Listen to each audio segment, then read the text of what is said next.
So now let's look into OSI reference model analogy with the postal system. So let's use a postal analogy to understand OSI better. So let's get back to the OSI one more time and just read through the layers. What all layers we have? So application, presentation, session, transport, network, data link, and physical. These are the 7 layers. So now let's take the postal system analogy to understand these 7 layers better. So let's oversight the postal analogy. As usual, the top layer is the application layer, the higher layer is the application layer. So in application layer, what do? So you have write, okay, I'm taking this example.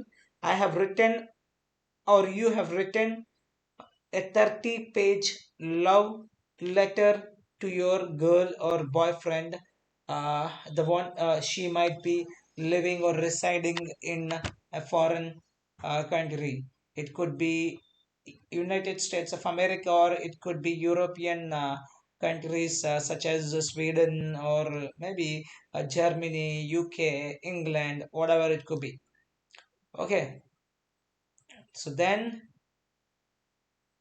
so that's that whatever that you write in your letter, or the letter, the 30-page letter itself is your application layer. That is your application layer. So then what we have is a presentation layer. What is presentation layer? Translate the letter so your girl or boyfriend can read it.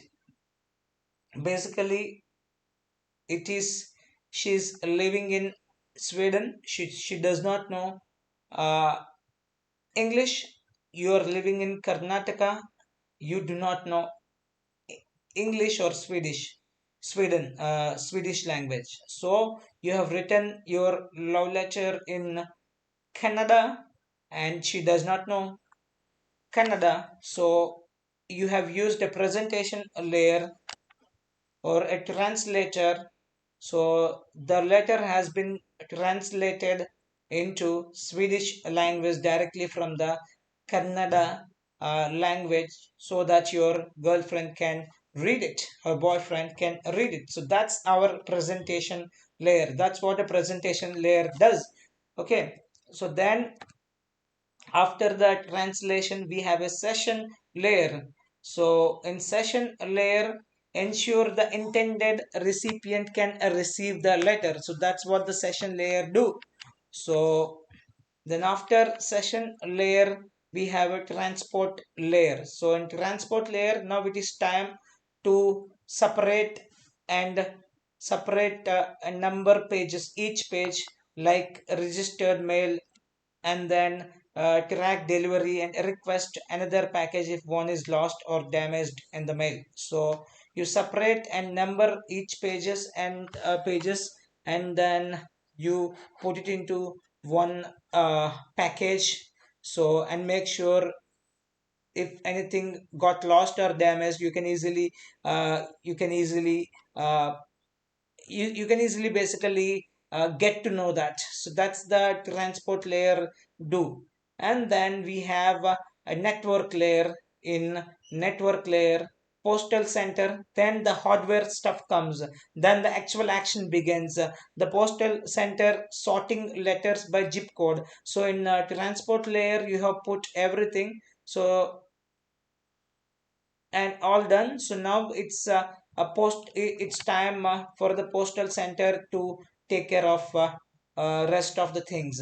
So postal center will sort your letters by zip code to route them closer to the closer destination. So then after the network layer, it's a data link layer. So now uh, we'll use some local post office determining which vehicles to deliver letters. So that's what a data link here. Sometimes the postman itself, he carries he brings the letter, and sometimes they use minivans to carry those letters. So that's basically data link. It's linking final receiver with the post office. So that's like kind of a link. So that's why we call it as a data link. And then physical layer, that is the final physical truck, plane, rail, auto, etc., whichever way. If sometimes the postman itself carry the one, so in that case he could be the physical layer. So the one which carries letter between the stations. So this is how, when you want to send a letter to your girlfriend or boyfriend who resides in Sweden, basically it's a sender and then a receiver. It will follow through 7 layers. Ideally it should follow through 7 layer. First application is writing a love letter. Your love letter is your application layer. Then translating into Swedish is a presentation layer. Then make sure intended, it's basically you ensure the intended recipient can receive the letter. For that, what you do, you attach your information, attach your recipient information on your postal card. Then transport layer. So here basically you will separate the number of pages, and like registered mails, tracks delivery, and then request another package if one is lost or damaged in the mail. And then after that, the actual hardware action starts. Then network layer, postal center sort out the letters based on the zip code, and then they'll route to the closer destination. Then data link comes into the picture. The local post office will determine which is the best way to send or deliver those letters. And then the final layer is the physical layer, where the physical trucks, or whichever way or whichever mode you can use to deliver that letter. So that's how a postal analogy can make much sense in understanding OSI, open system interconnection reference model. So and this model, if you just want to take an email or any web application, WhatsApp as example. So your application layer is your WhatsApp. There, once you type a message, then a presentation layer will exist, and it will convert that English alphabets or English words into HTML.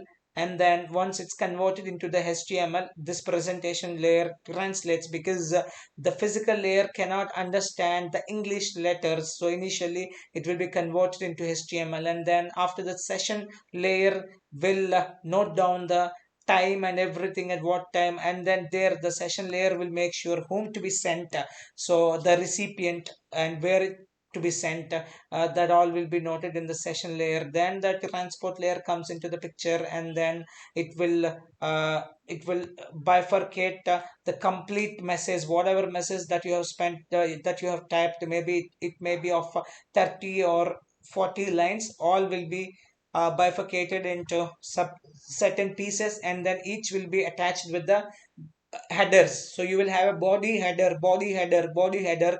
Based on the time and based on certain parameters, it will divide, and it will divide into different parts. And after that, it will go to the network layer. Again, the main action starts there. It find out the which subnet to be sent, and then in that network layer, all this whatever pieces have been broken into body and then headers. So this one will be directly converted into the frames. So frames, and after that it goes to the data link layer. In data link layer, each frame will be converted into, sorry. So after the transport layer, it will be converted into packets. Sorry, that's my fault. It will be converted into the packets. And then after the network layer, the packets will be converted into the frames. So each frame is equivalent to 100 bits, or maybe 1000 bytes, 1000 bytes. So after that, these frames will be converted into bits, zeros and ones. These zeros and ones can be then converted into the light pulses or analog signal, that is that can be sent through the optic fiber to the host machine, and then same cycle will repeat, even same flow will repeat even the other host B side. There again, physical layer, zeros and ones, and then data link, it will be converted into the frames, and then frames will be converted into the packets, and then packets will be converted into the different types of um, basically into different bodies and headers. And then finally based on the sessions that were given in previous from the host A, so with the same parameters it will be absorbed, and after that it will go to the presentation layer. In presentation layer, all these data will be converted into HTML code, and then when it goes to the application layer, this HTML will be converted into English, and then finally you can read in the other guy's WhatsApp message.